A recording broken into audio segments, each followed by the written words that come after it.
All right. Hey, this is Kurt. I'm here with Eddie Sicilia, the founder and CEO probably of 2% Football. Yep. Yeah. Talking coaching and development, I guess, here today. So just kind of curious, I'd start with maybe where you grew up. 100%. So I was born in Cabo San Lucas in Mexico, Okay. but then we moved when I was 6 years old to Cancun, Mexico. So that's kind of like where I grew up. And yeah, essentially Okay. that's where I'm from. So after Cancun, then where did you go? So my junior year of high school, I came here to the States, to Glenwood, Iowa. I was Okay. a foreign exchange student. For a year there, I had a great experience. Yeah. Uh, I'm sure we'll get into my playing career, but I had a really good year. I started getting offers and stuff. And then I went back for my senior year of high school, back home to Cancun, before coming back here to Nebraska to study at UNL. Okay. Nice. So how did you get involved in started in football? I guess in Cancun. Well, I actually started playing football in Cabo. So, long story short, my dad played his entire life. He was a wide receiver.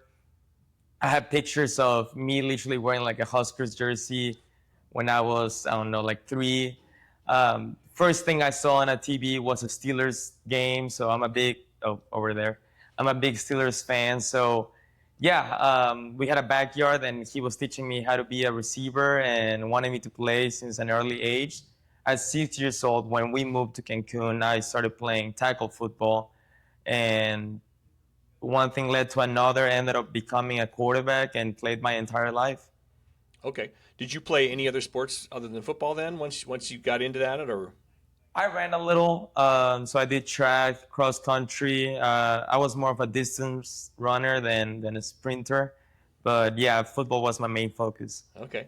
Did so you said your dad kind of influenced you. Did he push you a lot or did he kind of let you do your thing or So yes and no. He taught me the game. Super grateful for that. We did a lot together, but he was never one of those parents that's like, oh, like if you're not good, like I'm not gonna be happy or anything. I remember vividly. I want to say, I don't know. I was maybe 8. Um, I had a rough game. We lost the game, um, but I think I did good or something like that. And my parents pulled me aside and was like, hey, we just want you to know, like, we're so very proud of you. And that was kind of like the moment when it clicked. I was like, sure, thank you. Like, I acknowledge that, but I'm not proud of myself. Like, I want to go ahead and win games. So it was very much self induced. I was very passionate, high standards. So it was not my dad pushing me on that way now. nice? So they were just kind of there to support you then. Yeah, Yeah. 100%. Awesome. So kind of give me a background on your coaching experience as far as the coaches that you had when you were a kid and maybe their coaching styles. I mean, I'm sure you had to come across a few different styles of coaching, right?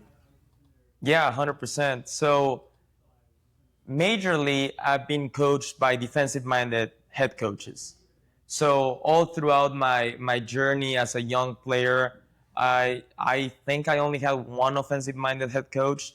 Outside of that, it was like defensive minded head coaches. Even when I was in Glenwood, he was a defensive minded head coach, and they were awesome. I played both ways, specifically back at home, just because that's what you do. If you're a star player or starter, you're probably playing both ways. So I was playing safety, but having those interactions with those coaches allowed me to see the offensive side of things in a way easier way, if you will. Like I could understand what we were attacking and why. So that was nice. Very disciplined individuals, right? My head coach from back home, we always worked in Lombardi time. So you had to be there 15 minutes earlier. If you're on time, you're late type of guy, right? Yep. So Yep. he was a big factor of me growing as a player, as an individual, as a person. So I took a lot from him. My offensive coordinator, though, I would say he was the one who taught me the most growing up, just understanding like numbers and leverage and how to go over film, how to scout yourself, how to look over defenses as you're preparing during the week. And obviously, I incorporated that into my business later on. But he was a huge factor of that. When it comes to coaching, I don't know if that's huge here in the States, but at least back home, when you are either getting to high school or finishing your career in high school, they tend to call you down to coach younger generations. So I was actually 13. I wasn't even in high school. And I got a lucky break, as in my coaches thought I was really smart, at least for my age. So they recruited me to coach 6-year-olds. So the age I started in, I started coaching. Majorly was flag football, and then as I grew older, every season I was playing and coaching. So I want to say I started coaching tackle football when I was 14 or 15. So this is gonna be my 11th year coaching. So yes, I am young, but I've been coaching since I've been really young as well. Yeah. Wow. That's nice. So from Cancun, then you came up to the States for the 1 year, right? You said, and then back home. Yeah. Yeah. So, and you said were the coaching styles different? You think? Yes. Well, and it's a bigger staff. It was a bigger staff here, Okay. which I enjoyed. I was used to just being a starter, so I didn't know a whole lot about JV and how that worked out. I started my freshman year. We won a state championship back home my freshman year, so that was pretty exciting. But when I got here, like the idea of dividing teams into three was kind of new to me. Um, I sent them my highlight film. I'm not sure if they watched it or not, but it was funny because I got here and they were like, "Oh, like you play soccer, right?" And he's like, "No, no, no, no, no, like real football. Like I know what I'm talking about, right?" And I mean, I started learning English when I was 4, so obviously I could understand everything. But when I first got here, my accent was way thicker. Okay. So sometimes I remember like the first couple of weeks, I was trying to communicate a play and they just couldn't understand me, right? So I was working on my accent, but in the meanwhile, I knew exactly what we needed to do. So I was drawing up like the routes in their chest, right? Like before breaking the huddle and stuff like that. And that's kind of like when coaches realize like, oh, mentally he's here with us, and feeling that moment of like you belong here, because obviously you grow up thinking and wanting to play in the States. So that moment of like, hey, you belong was huge for me. Nice. Nice. Was there at the high school level? I'm assuming that there's more pressure to win, and they're a little more not serious, if you will, but a little harder on you, maybe. Are you talking about the States? Yeah, and the coaches. I would say it was the same thing. We had a high standard back home as well. Okay. Like I said, we won state championship my freshman year.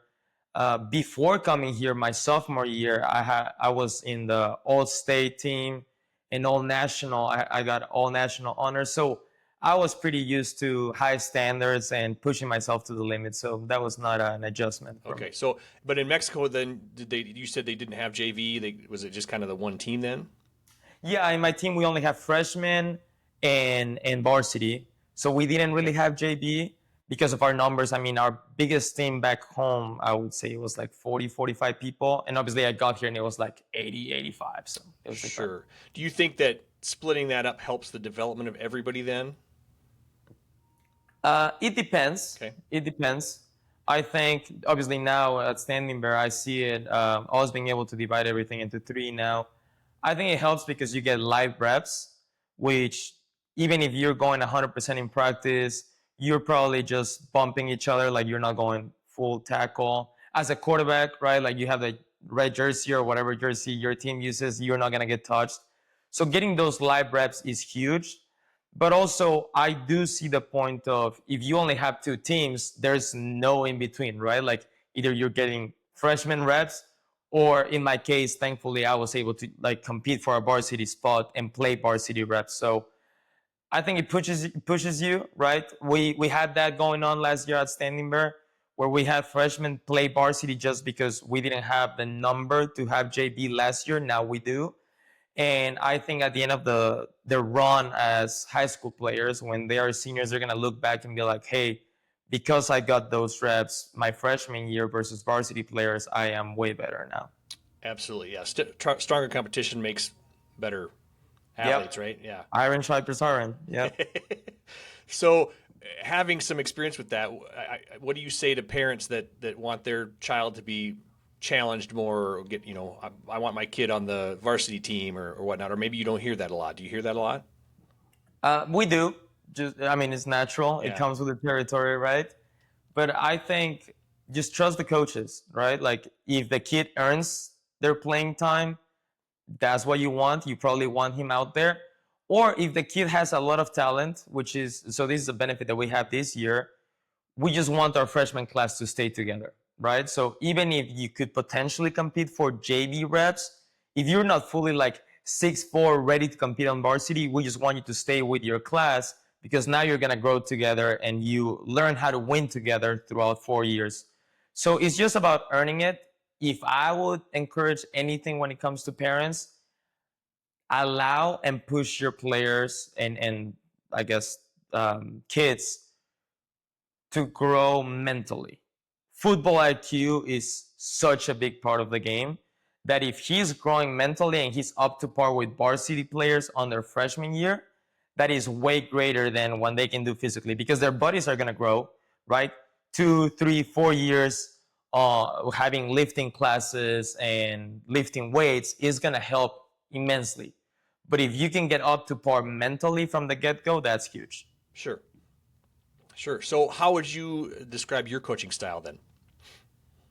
I want to be approachable. I try to mimic all the things that I liked from my coaching, from my coaches back in the day, but I also have taken pride in being the coach that I wanted to have. So, like I said, there's not a single question that I don't want to answer. I I love talking ball, whether it's on a whiteboard or whether it's on the field. So I want to be there for the kids. I'm not necessarily their friend, but I definitely want to have a good relationship with them where I can understand their world inside and outside of the field. Because at the end of the day, I mean, we've seen it, whether it's on business or whether it's on the field, a bad day outside of it can translate to you having a really bad performance, right? So I want to Sure. know, I want to be aware of what's happening in your life. Okay. All right. Yeah. So how do you keep athletes motivated, or how do you help them work through that if they're struggling on a certain day, or if they've reached a plateau and they're struggling to kind of get better? Yeah, I think that's a great question. It all starts with why, right? It is not what we do or how we do it, is why we do it. So you just have to understand the journey the player is in. Sometimes I happen to get my quarterbacks ready and I ask them what's their objective for the year, right? Sometimes they just want to cruise by. They just want to be part of the team and take pictures and be in that locker room, which I don't blame them for. That's an amazing experience. But some others are pushing themselves to get a scholarship. They're pushing themselves to be the best they can be. So that is a whole different approach, right? Like this guy is probably someone who I know will show up when it's comfortable, and this guy is someone who needs me to push him to the limit that he wants me to push him to. If he wants to get to this level, I know I need to be holding him accountable to that level as well. Here's a question from a parent side, I guess, because I'm not as much a coach as I am probably a parent. But so, how do you? Can you tell the difference between an athlete that is internally motivated versus one that is being pushed by their parents? I see that a lot on our side in the sporting goods business. We hear stories all the time of dads pushing real hard, and all of a sudden it gets to that sophomore and junior year and kid's just not motivated, has other interests because they probably really weren't that motivated to begin with. Is that something you guys can tell, or how do you see that or handle that? Yeah, give me 1 week and I can probably tell that. It goes back to the why, right? Yeah. Like for me, those type of players, I can tell like when they do something wrong, they immediately get in their head, which is fine. That can happen to all of us. But then when they do something right, they don't quite celebrate it as much. So I'm like, if you're gonna be harsh on yourself when you do something wrong, which I'm assuming it could be coming from home, that's fine. But then we should be celebrating when we're doing something right, right? So that's when I have those conversations. It's like, okay, why do you love this sport? Is it your friends? Is it throwing a touchdown? Right? Like I'm talking as a quarterback perspective, but like it can be Sure. anything, right? Like, Yeah. is it scoring a touchdown? Is it winning games? Like, what is the thing that drives you and puts a smile on your face? Because if we're not smiling at all during a game, during a practice, like, why are we even doing this for? So do you tend to have fun during practice? I mean, obviously you need to get work done, but how do you approach that from a mental standpoint? Yeah, absolutely. Let's have fun. And for me, fun can be multiple, right? For me, fun is executing the little details. For me, fun is when I can have that conversation and without even looking at a whiteboard, I can tell him like, hey, like this corner based on our split, we can attack these levers. Like now I know when they start talking to me, I call it playing chess. If they can mentally play chess with me without even looking at that, I am having fun, and I hope at that point they are having fun because now they're understanding the game within the game. Nice. So do you have any? Obviously, each team is different every year. How long do you think that takes to kind of gel together as a team? And There's a lot of factors. I guess it depends how long have the players been playing with each other, right? Like sometimes in high school we get kids who have been playing since middle school together, so that helps. The chemistry's there. Also, what's the leadership looking like, right? Sometimes we have teams that are very coach led, which is not a bad thing, but in a perfect scenario, you want 3 or 4 guys that can lead the team, right? Like that set the standard. Sometimes you have stars that are the type of player that will show you through their actions instead of talking about it. And then sometimes you have stars that will hold people accountable with their words and that type of vocal energy, like extrovert energy, right? So it really depends on the team, the structure of it, and winning. Like winning cures it all, right? Because then that's the ultimate, like this is the carrot, I'm showing you the prize, you just got that feeling. Okay, how can we replicate this? We just saw that this worked, now I can put it on film, I can show you on tape, hey, because you did this happened. So now let's copy paste that going into the next week. So winning cures everything for sure. absolutely, and losing brings out a lot of problems too, I suppose, huh? 100%. So, do you guys, or do you personally, as a coach, have any like specific things you do to kind of help facilitate that bonding throughout the season? Yes. So for example, right now we have all the summer workouts and camp and all that, but we're just using Friday as a team bonding experience, right? Like we're not talking football. We have them play kickball. We have them play basketball. We have them. Our head coach brought someone to teach them how to change a tire for their cars, which I Nice. thought it was amazing. I have never seen a football team do that. So it is one of those, like we just want them to spend time together because the better you know someone, the easier it is for you to communicate inside and outside of the field. So I know I can ask my friend to run that route exactly how I want it if I have conversations about what we had in lunch for lunch yesterday, right? So it's way easier when you spend time bonding with each other. Sure. Nice. Um, just changing gears a little bit, I get some parents kind of asking me how they're, the training, I guess, off-season training and in season as well. But how do they push themselves or their athlete push themselves, but not overdo it? So do you have a kind of a training versus recovery time or formula that you use or? That's a hard one because it depends how many sports the kid is playing, right? Okay. Yep. Um, I can I have a lot of coaches that are very pro, play multiple sports. I see pros and cons on both sides. I was someone who, outside of running, I focused majorly on football, and that helped me. So again, I can see that perspective. So it depends how many sports you're playing, right? So let's say you finish football and you go straight into basketball. Go ahead and do that.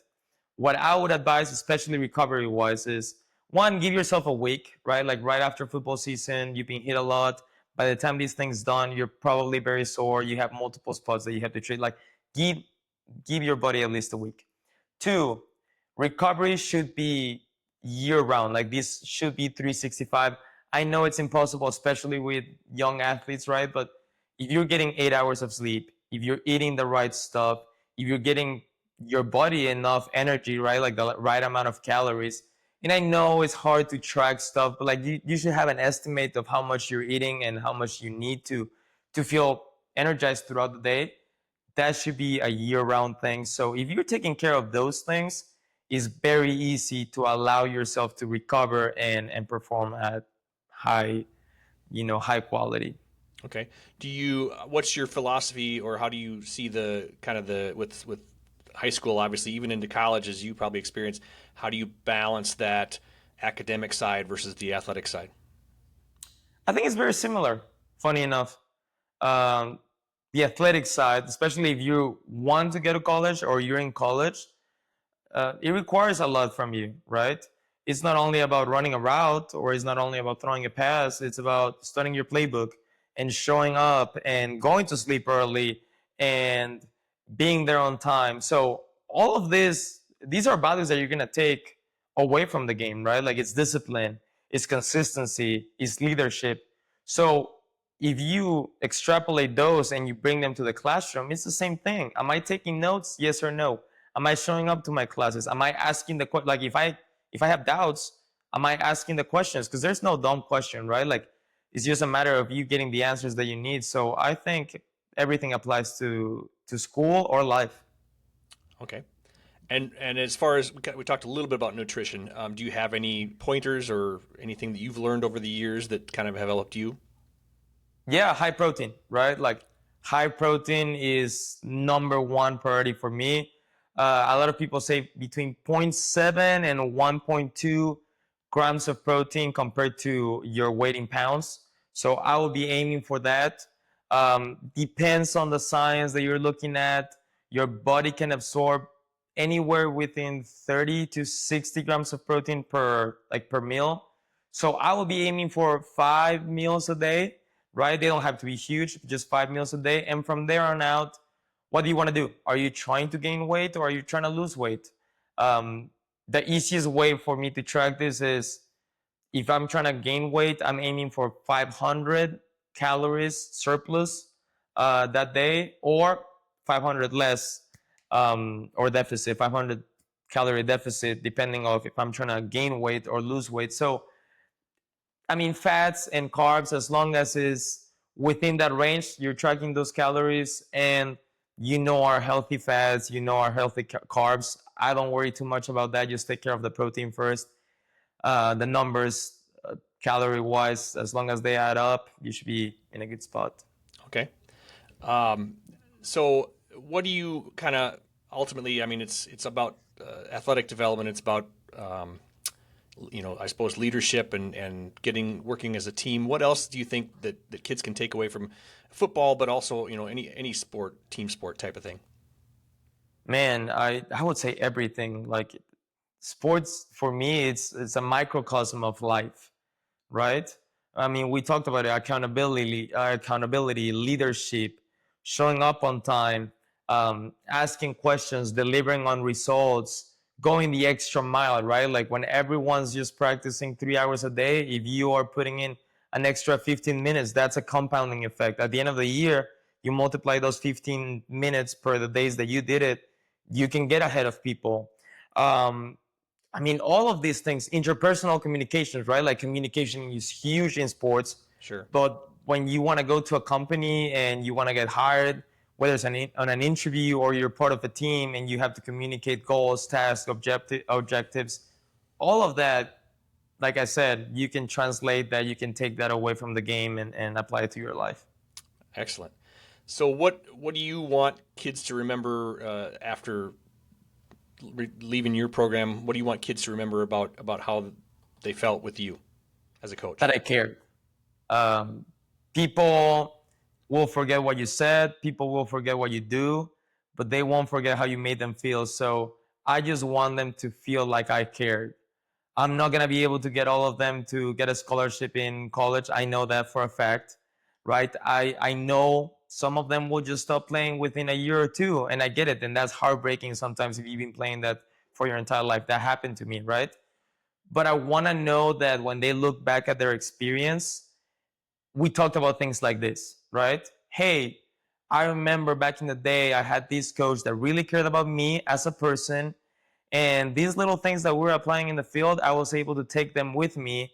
And now I am a successful individual, right? Whether it's a family man, whether it's a student, whether it's a leader, whether it's a CEO of a company, I want them to have success. And I want them to think that I had a little bit of a part in that success. That's awesome. Have you run into any former players in the last few years that years past? Yes, funny enough, when I go back home, because I tend to go back home during summer or winter, now it's majorly just on winter. I've run into kids that I coached when I was like 13 and they were 6. So now they're way older. Obviously, either they're finishing their high school careers or now they're in college. Some of them got scholarships, and it's crazy to look back at those times and or look at those pictures and stuff. So yeah, I ran into one last winter, and it was like, oh, like you used to coach me, and now they follow me on social media because obviously I'm making content for 2% football and all of that, and it is just crazy. I'm so excited, so grateful that I had a couple of years with them, and so proud of them for what they have accomplished. Yeah, that's awesome. That's great. That's kind of what it's all about is relationships and giving back, I think. 100%. Yeah. So if people want to get a hold of you or follow you, where should they go? Depending on the social media, so on YouTube you'll find me as 2%, as in the sign, the 2% football. Yep. And on Instagram it'll be spelled out, so number 2% spelled out football.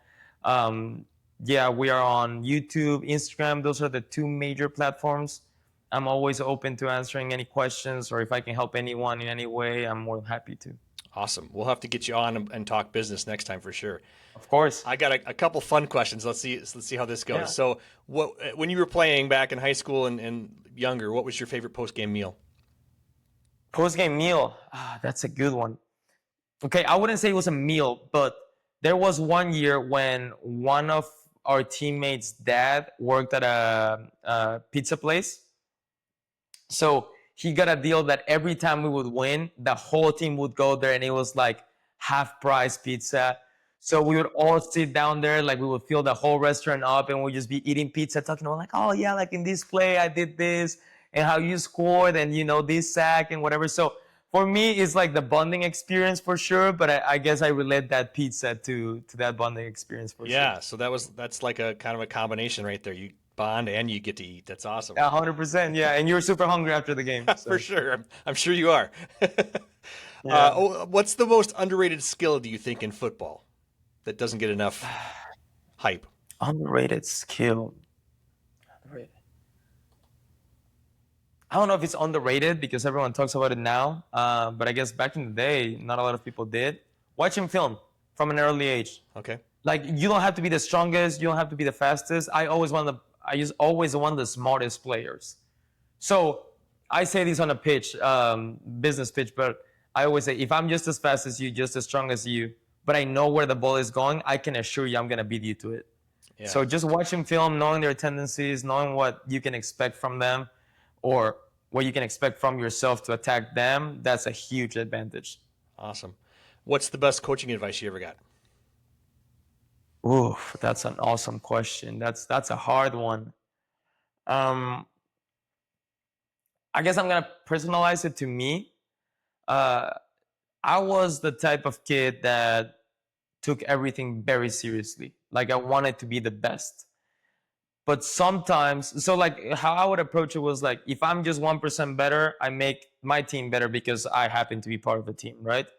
But there was this one time where my coach pulled me aside and was like, hey, I don't think the margin for you to improve is as big as you think anymore. Like, you're as close as you're going to get to your potential, but you have a greater margin when it comes to being a leader.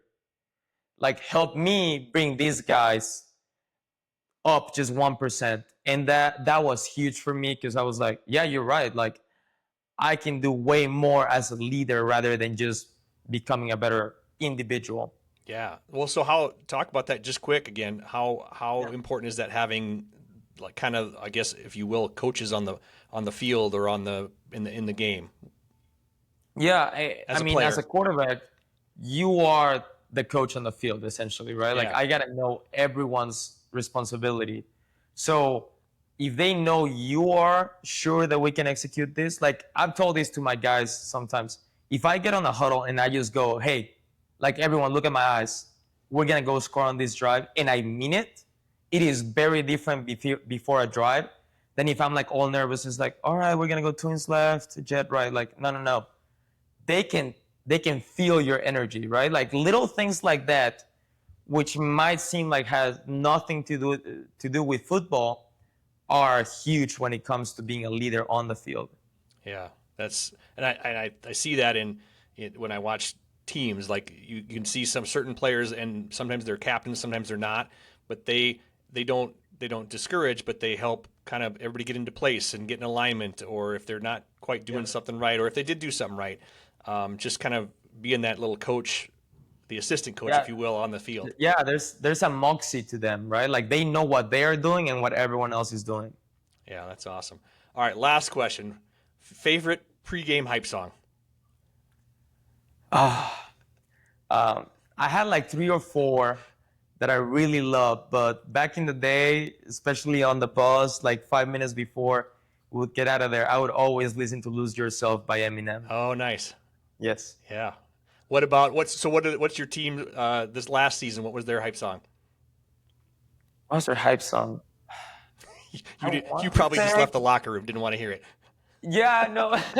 I want to say they were playing "Not Like Us" by Kendrick Lamar a lot, um, because it was popular last year and stuff. But I don't think we have one solidified. I hope we do this year. Yeah, yeah. I mean, it's important. You got to have all your ducks in a row before you hit the field. Yep. Yeah, that's right. Well, I appreciate your time, Eddie. Hopefully, we'll talk soon again on the business side, and Yes, of course. appreciate Anytime. the time and the insight. Yeah, I love the conversation. Thank you for having me on. All right, thanks.